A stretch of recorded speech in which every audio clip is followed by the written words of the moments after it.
Dios les bendiga, sean bienvenidos a Logos Devocionales Tiempo con Dios, un espacio donde todos los días dedicamos para aprender y reflexionar sobre lo que nos enseña la Biblia. Les enviamos un afectuoso saludo hoy jueves 14 de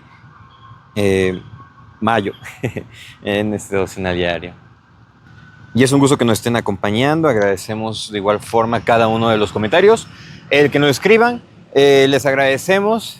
Si tienen alguna duda, algún comentario que quieran llevar a cabo, saludarnos de donde nos escuchan, nos alegrará mucho leerlos, contestarlos, reaccionar a cada uno de sus mensajes. Les enviamos un afectuoso saludo desde el estado de Veracruz, en el país de México.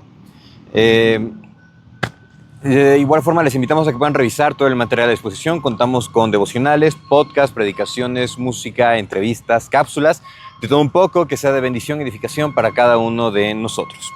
El devocional de hoy lleva por título Con un pensamiento bíblico, estando en 1 Corintios 2, del 10 al 16. Como hemos estado observando, 1 Corintios habla de situaciones que surgen en la iglesia y cómo atenderlas, pero principalmente el creyente debe de estar fundamentado en la fe, en lo que cree. Porque si no está fundamentado en lo que cree, entonces pues va a tener dudas, es normal tener dudas. Sin embargo, estas dudas lo van a llevar a pues desviarse. Entonces es bueno que tengamos dudas, es muy bueno que tengamos dudas. Sin embargo, estas dudas deben de ser intencionales en cuanto a qué, a informarnos con un pensamiento bíblico. Y estaremos estudiando 3 puntos, siendo el primero, con un pensamiento bíblico. 1, mediante el Espíritu. Hay algo que en educación, hay una corriente educativa que propone algo llamado pensamiento crítico. ¿Qué es el pensamiento crítico? En resumidas cuentas, el pensamiento crítico es una forma analizada, informada y detallada de poder revisar las cosas. Toma de decisiones, revisión de información, acercamiento hacia cualquier tema. El pensamiento crítico se desarrolla a través del proceso educativo. Eso hablando muy pedagógicamente. Pero ¿por qué hago mención de esto? Así como existe en la educación el pensamiento crítico, como cristianos necesitamos tener un pensamiento bíblico que sea crítico, informado, sustentado, que direccione nuestra toma de decisiones, no para ser personas cognoscentes e intelectuales, no, sino para glorificar a Dios en todo lo que hagamos. Y si nos damos cuenta que hemos tomado una mala decisión, bueno, decirle, Señor, ayúdame. Pero ¿cómo sé que estoy siguiendo un pensamiento bíblico? Bueno, nos dice el versículo 10. Pero Dios nos le reveló a nosotros por el Espíritu, porque el Espíritu todo lo escudriña aún lo profundo de Dios. Ok, parece que estamos desconectados. ¿Qué pasó en el versículo anterior? Como nos está diciendo, la sabiduría de Dios, más hablamos, la sabiduría de Dios es un misterio, la sabiduría oculta, la cual Dios predestinó antes de los siglos para nuestra gloria, el versículo 7 y el versículo 9 nos dice, antes bien como está escrito, cosas que ojo no vio, que ni oído oyó, ni han subido al corazón del hombre, son las que Dios ha preparado para los que lo aman. Es lo que está diciendo, está citando acá Isaías 64:4, y lo que estamos observando es que hay misterios que no eran conocidos en el Antiguo Testamento. Sin embargo, ¿cómo son conocidos o cómo son revelados? Versículo 10. Pero el Espíritu de Dios nos la reveló a nosotros por el Espíritu. Pero Dios nos la reveló a nosotros por el Espíritu, porque el Espíritu todo lo escudriña aún lo profundo de Dios. ¿Qué es lo que nos está hablando acá? Lo que nos está hablando acá es que los misterios que estaban en el Antiguo Testamento, como dice en Primera de Pedro, lo que los profetas quisieron conocer y saber de quién estaban hablando de Jesús. Toda esa revelación que estaba oculta fue mostrada, expuesta, iluminada a través de Jesús, y fue entregada a través, ahora sí, para la redacción, a través de los apóstoles y a través de los creyentes del Nuevo, que conformaron, Dios permitió que conformaran lo que hoy tenemos como el Nuevo Testamento, lo que se le llama este proceso de revelación. En este momento, Dios estaba hablando, Dios le estaba dictando, en otras palabras, lo que iba a conformar la Biblia, y lo que nos está diciendo acá, los misterios que no se sabían, lo que antes ojo no vio ni oído escuchó, Dios nos reveló a través del Espíritu Santo. ¿Por qué? Porque tanto en Mateo como en Juan nos dice que el Espíritu Santo es el ayudador que iba a llegar a nosotros para que pudiésemos entender lo que Dios estaba mostrando a través de Jesús. Entonces nos dice, porque el Espíritu todo lo escudriña aún lo profundo de Dios. Lo que nos está diciendo, el Espíritu examina todo, hasta las cosas más profundas de Dios. ¿Por qué? Porque es Dios mismo. El Espíritu Santo, recordemos, veamos la forma en cómo está escrita, es con E mayúscula. Versículo 11, y hace una pregunta, poniendo un ejemplo. Porque ¿quién de los hombres sabe las cosas del hombre, sino el Espíritu del hombre que está en él? En otras palabras, ¿quién de entre los hombres puede saber lo que hay en el corazón del hombre, sino solo el espíritu que está dentro del hombre? Yo no sé lo que estás pensando ahorita, no sé lo que pensaste ayer, la verdad es que no. Podemos vernos, podemos platicar, pero no sé lo que está pensando la otra persona. A eso es lo que está refiriendo. Nosotros no sabemos lo que piensan las otras personas, solamente nosotros sabemos lo que estamos pensando. Las ideas que estamos entrelazando, que estamos entretejiendo para poder llevar a cabo una respuesta. Y de esa misma manera, nosotros no entendemos qué significa todo lo que nos dice la Biblia, a menos que alguien que inspiró la Biblia nos explique al respecto. Es lo que nos dice. Así tampoco nadie conoció las cosas de Dios, sino el Espíritu de Dios. En otras palabras, de la misma manera, solamente el Espíritu de Dios sabe lo que hay en Dios. Nos dice el versículo 12. Y nosotros no hemos recibido el espíritu del mundo, sino el Espíritu que proviene de Dios, para que sepamos lo que Dios nos ha concedido. En pocas palabras, nosotros lo que tenemos para entender la revelación de la Biblia es la iluminación que nos da el Espíritu Santo. Es diferente la revelación y la iluminación. La iluminación responde a la revelación y la revelación nos ilumina para que podamos entender la verdad. Son procesos diferentes. Hoy en día, la Biblia no nos habla de que haya revelaciones nuevas. No. Nos habla que somos iluminados a través de la enseñanza del Espíritu Santo. ¿Nos damos cuenta de esta diferencia? Como nos dice en Primera de Pedro, porque los hombres no hablaron de sí mismos, sino que hablaron siendo inspirados por el Espíritu Santo. Entonces ellos compartieron, escribieron lo que Dios les estaba mandando, prácticamente dictando. ¿Para qué? Para nuestra enseñanza. Y Él lo que nos está diciendo. Solamente Dios explica quién es Dios para que nosotros podamos entenderlo, y prácticamente nosotros no hemos recibido el Espíritu del mundo, sino el Espíritu que proviene de Dios, para que sepamos lo que Dios nos ha concedido. ¿Y eso qué es? Perdón y redención a través de Jesús. Lo que nos lleva a nuestro segundo punto, con un pensamiento bíblico 2, que enseña la verdad.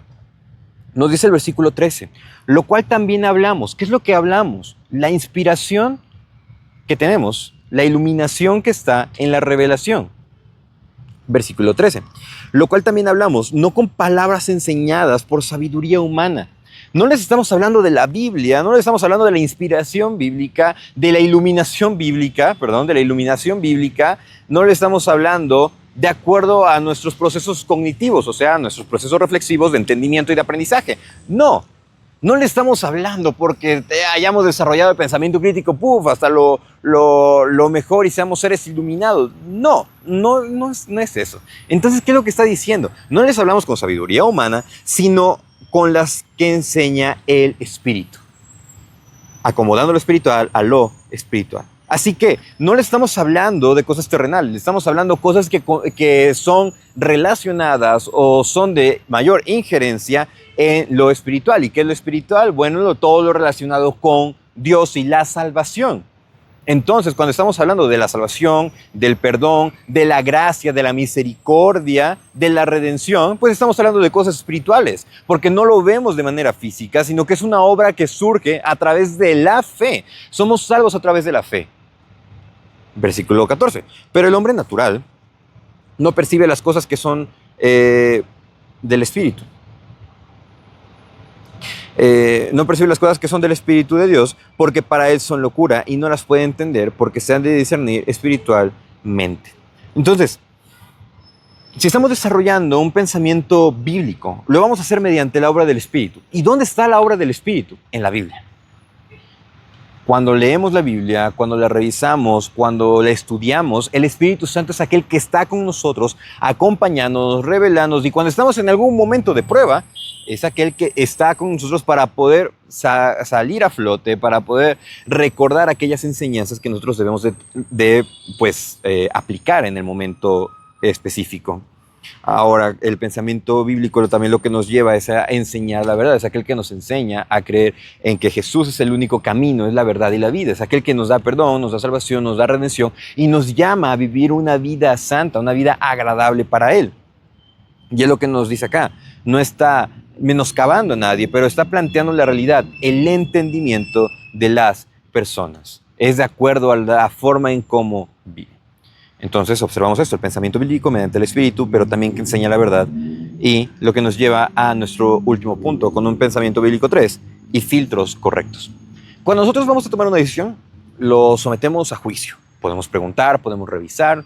Un ejemplo, generalmente cuando se va a comprar un dispositivo, un celular, dispositivo, tablet, televisión, computadora, algo, revisemos las características. Bueno, es que tiene tanto de almacenamiento, tiene tanto de memoria, tiene esto, tiene aquello. Y empezamos a ver la diversidad de opciones con base en qué? En querer comprar un buen dispositivo. Ahora, cuando vamos a tomar una decisión con base en nuestra vida en general, ¿qué filtros ocupamos? Si desarrollamos un pensamiento bíblico, debemos de saber que debe de estar nuestras decisiones, nuestra vida fundamentada en algo, y eso es en la Biblia. Nos dice el versículo 14, el hombre natural no percibe las cosas que son del Espíritu de Dios porque para él son locura. Generalmente para las personas el creer en Dios no es algo tan cuerdo o algo, entre comillas, razonable. ¿Por qué? Porque consideran que es una limitante entre otras cuestiones.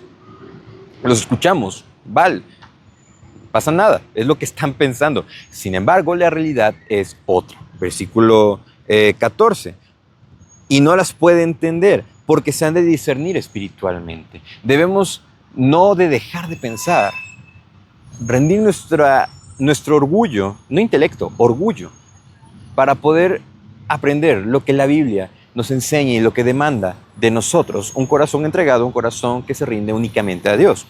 Versículo 15, en cambio el espiritual juzga todas las cosas, pero él no es juzgado de nadie. ¿A qué se refiere? ¿Que podemos juzgar a las personas como nos plazca solamente porque somos creyentes? No. Aquella persona en la que habita el Espíritu Santo es aquella que puede entender lo que sucede a la luz de la Biblia. Y ahora lo pueden juzgar, sin embargo, su vida debe estar cimentada y alineada a los principios bíblicos. Versículo 16. Y dice, porque ¿quién conoció la mente del Señor? ¿Quién lo instruirá? Aquí está citando Isaías 40:13. Y les invito igual que puedan revisar esa cita, Isaías 40:13, es una cita muy bonita. Pero está haciendo una pregunta retórica el escritor, a quien está citando el apóstol Pablo, y es que nadie conoce la mente del Señor, nadie lo puede enseñar. Sin embargo, aquí dice una frase muy importante, mas nosotros tenemos la mente de Cristo. El tener un pensamiento bíblico nos lleva a eso, tener la mente de Cristo. ¿Pero qué es tener la mente de Cristo? Bueno, pensar como Cristo piensa, aprender lo que Él enseña, seguir sus lineamientos, y eso lo vemos únicamente a través de la Biblia. Cuando nos dice, amarás a tu prójimo como a ti mismo, viene a romper lo que es la ley del talión, ojo por ojo, diente por diente. Cuando nos enseña que tienes que orar por los que te persiguen, por los que te odian, por los que te insultan, eso es una enseñanza diferente a cuando dice, bienaventurados los pobres en espíritu. ¿Por qué? Porque reconoces tu necesidad de salvación. Ok, de ellos es el reino de los cielos. Bienaventurados los pacificadores, cuando sufren persecución, los de limpio corazón, los que son pacientes, los que son humildes. Es una enseñanza diferente donde debemos rendir nuestro orgullo, porque siempre queremos liderar, siempre queremos hacer todo de acuerdo a nuestra conveniencia. Sin embargo, Jesús dice, toma tu cruz y sígueme. Eso es tener la mente de Cristo. Sin embargo, para la mayoría de las personas suele ser contradictorio porque es como si negaran su individualidad, cuando realmente está diciendo, tú estás muerto en delitos y pecados, y esa es la ruta, el camino de salvación, la cura para la enfermedad llamada pecado. Por lo que hemos estado observando con un pensamiento bíblico mediante la obra del Espíritu, no por nosotros, sino por el Espíritu Santo, quien es Dios, quien habita en nosotros, con un pensamiento bíblico que enseña la verdad, que Jesús es el único camino, la verdad y la vida, y con un pensamiento bíblico y filtros correctos. ¿Cómo vivimos? Como nos dice acá, ¿tenemos la mente de Cristo o aún no la tenemos? Es necesario ser expuestos a la Biblia para poder desarrollar un pensamiento bíblico que nos ayude a una vida que glorifique a Dios. Muchísimas gracias por acompañarnos en el devocional el día de hoy. Reciban un afectuoso saludo y si Dios nos presta vida, el de mañana continuaremos el estudio devocional. Saludos.